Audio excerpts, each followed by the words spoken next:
안녕하세요. 오늘 여러분과 함께 좀 깊이 들어가 볼 자료는요. 울산 주신교회의 한 설교 영상 기록입니다. 아, 네. 창세기 30장 그 9절에서 13절 말씀이죠. 맞습니다. 거기에 나오는 레아라는 인물, 그 삶과 또 내면의 변화를 다루고 있더라고요. 네, 흥미로운 본문입니다. 그래서 이 설교의 핵심 비유가 저울이거든요. 네네. 이 저울을 통해서 레아가 뭐랄까 세상적인 경쟁이나 그런 갈망에서 좀 벗어나서요? 다른 차원의 만족을 찾아가는 과정? 그렇죠. 그게 오늘 우리에게는 또 어떤 의미가 있을까? 그걸 좀 같이 파헤쳐 보려고 합니다. 자, 그럼 바로 시작해 볼까요? 네, 좋습니다. 설교가 아주 그 인상적인 비유로 시작해요. 바로 양팔 저울. 아, 그거요? 네. 우리 삶에서 이 저울 위에다가 뭐 돈이라든지 성적, 자녀, 아니면 직장에서의 위치 같은 걸 자꾸 올려놓는다는 거죠. 그렇죠. 올려놓고는 끊임없이 이걸 나한테 유리하게 기울게 하려고 막 애쓰고 있다는 거예요. 네. 아니면 최소한 균형이라도 맞추려고 발버둥 치거나. 이게 마치 창세기 말씀처럼 아, 그 평생에 수고하여야 그 소산을 먹으리라. 네. 그리고 흙으로 돌아갈 때까지 얼굴에 땀을 흘려야 먹을 것을 먹으리니 딱 그 말씀처럼요. 설교는 바로 그 지점을 파고드는데요. 이런 수고가 사실 끝이 없다는 거죠. 아, 끝이 없다. 네.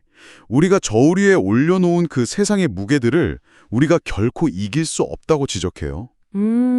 그러니까 죽을 때까지 계속되는 그 수고 속에서는 진짜 만족을 얻기는 좀 어렵다는 거죠. 허탈하네요, 어떻게 보면. 바로 이 대목에서 이제 레아 이야기가 딱 등장합니다. 그렇죠. 레아의 그 인생 저울 위에는 처음에는 남편 야곱의 사랑, 이게 있었어요. 네, 아주 무겁게 자리 잡고 있었죠. 그녀가 낳은 처음 세 아들 이름들 루벤, 시므온, 레위.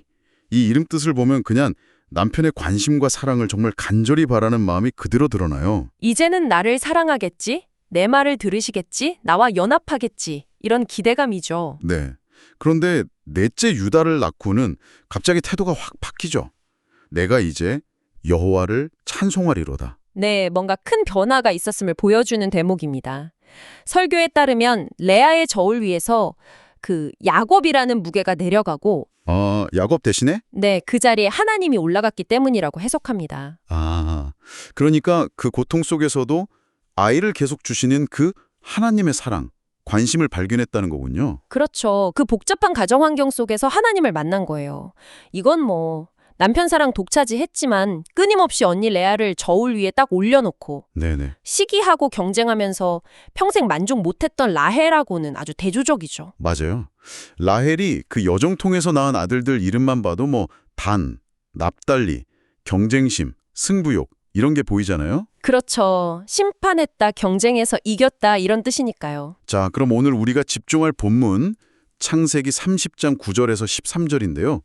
여기 보면 레아가 자기 출산이 딱 멈추니까 시녀 실바를 야곱에게 줘서 아들 낳게 하거든요. 네, 이 부분이 좀 언뜻 보면 라헬이 했던 거랑 비슷해 보일 수 있어요. 네, 맞아요. 그래서 이거 다시 경쟁 모드로 돌아간 건가? 이렇게 생각할 수도 있을 것 같아요. 네, 설교에서도 그럴 수 있다고는 보지만 조금 다른 해석을 내놓습니다. 어떤 해석이죠? 이제 하나님을 만난 레아는 인간적인 어떤 경쟁에서의 승리, 이걸 넘어서서 하나님의 복 그 자체를 갈망하게 되었다는 거예요. 단순히 아들 숫자로 이기려는 게 아니라 네, 그보다는 아브라함, 이삭, 야곱에게 주셨던 그 약속 있잖아요. 자녀에 대한 약속? 네, 언약. 네, 그 언약에 참여하기를 원했다는 거죠. 그러니까 레아의 저울 위에는 이제 하나님의 약속이라는 훨씬 더 근본적인 가치가 중요하게 자리 잡힌 겁니다. 와, 그렇군요. 그 증거가 바로 실바가 낳은 아들들의 이름이라고요? 맞습니다. 첫째 이름이 갓이잖아요. 복되도다. 네. 그리고 둘째는 아셀, 기쁘도다. 이건 경쟁에서 이겼다는 선언이 아니죠. 그러네요.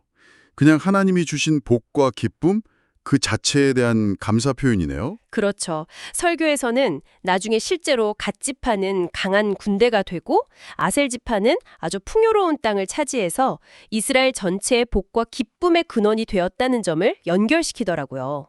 그 이름의 의미가 역사 속에서 성취된 거군요. 네. 그만큼 레아가 자녀를 더 이상 경쟁의 도구나 세상 성공의 척도로 보지 않았다는 거죠. 그냥 하나님이 주신 은혜, 그 자체로 받아들인 거예요. 시각이 완전히 달라졌네요. 완전히요. 설교는 여기서 더 나아가서요. 야곱의 다른 아들들 있잖아요. 뭐 루벤, 시므온, 레위, 유다. 아, 사실 좀 문제 많은 아들들이죠. 그렇죠. 도덕적으로 보면 정말 흠결이 많아요.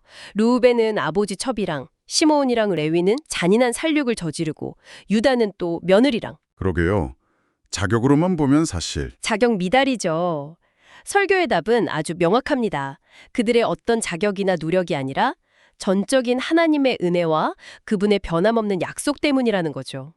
은혜군요. 네, 세상적인 조건, 뭐 우리가 흔히 말하는 금수저나 개인적인 성취, 이런 것들이 죄 아래 있는 인간에게는 궁극적인 가치나 희망을 주지 못한다는 겁니다. 오직 하나님의 은혜만이 진짜 희망이라는 거죠. 와, 굉장히 강력한 메시지네요. 결국 그러면 설교가 우리한테 던지는 핵심 질문은 이거겠군요. 당신 인생의 저울 위에는 지금 무엇이 가장 무겁게 놓여 있습니까? 네, 바로 그거죠. 설교 마지막에 예수님 말씀 인용하시잖아요. 수고하고 무거운 짐진 자들아 다 내게로 오라. 내가 너희를 쉬게 하리라. 네. 그러면서 우리의 저울 위에 다른 무엇보다 예수 그리스도를 올려놓으라고 권면하죠. 아, 세상의 기준이나 남들과의 비교 대신에요. 맞습니다. 그런 걸 저울에 올리는 한 끝없는 수고랑 좌절만 있을 뿐이라는 거죠. 하지만 하나님의 은혜와 약속의 결정체, 바로 예수 그리스도를 우리 삶의 저울 중심에 딱 둘 때, 네. 그때 비로소 환경이나 조건에 흔들리지 않는 그런 참된 만족과 쉼, 또 궁극적인 승리를 경험할 수 있다는 겁니다. 그게 바로 은혜로 살아가는 삶이군요. 네, 설교는 그렇게 이야기합니다. 오늘 저희는 울산 주신교회 설교를 통해서 레아라는 한 여인이 어떻게 보면 그 인간적인 인정, 사랑에 대한 갈망에서 벗어나서요. 네, 하나님의 은혜 안에서 진짜 복과 기쁨을 찾아가는 그 여정을 한번 따라가 봤습니다. 인생의 저울 위에 뭘 중요하게 여기느냐, 이게 삶을 이렇게까지 바꿀 수 있구나 싶네요. 그렇죠. 레아의 변화는 우리에게 정말 중요한 걸 보여줘요. 진정 만족이라는 게 뭐 세상적인 성공이나 경쟁에서의 승리, 이런 데서 오는 게 아니라는 거죠. 네. 오히려 우리가 예측하거나 통제할 수 없는 거, 위로부터 그냥 주어지는 은혜, 그걸 통해서 온다는 거예요. 그게 참 역설적이네요. 네. 가장 어렵고 힘든 상황 속에서도 감사의 이유를 발견하게 하는 힘, 그게 바로 은혜가 가진 힘이 아닐까 싶습니다. 설교는 우리의 저울 위에 예수 그리스도를 올려놓으라고 말하는데요. 여기서 한 걸음만 더 나아가서 이런 질문을 스스로에게 던져보는 건 어떨까 싶어요. 네, 어떤 질문일까요? 내 삶의 저울에 예수님을 가장 중요한 무게로 두는 것과 동시에 혹시 그 반대편 저울 접시에서 나를 불필요하게 짓누르고 있는 그 세상의 무거운 추들 있잖아요. 아, 네네. 그걸 의식적으로 좀 내려놓아 보는 건 어떨까? 오늘 하루 여러분의 저울을 무겁게 만드는 그것이 무엇일지 한 번쯤 생각해 보시는 것도 좋지 않을까 싶습니다.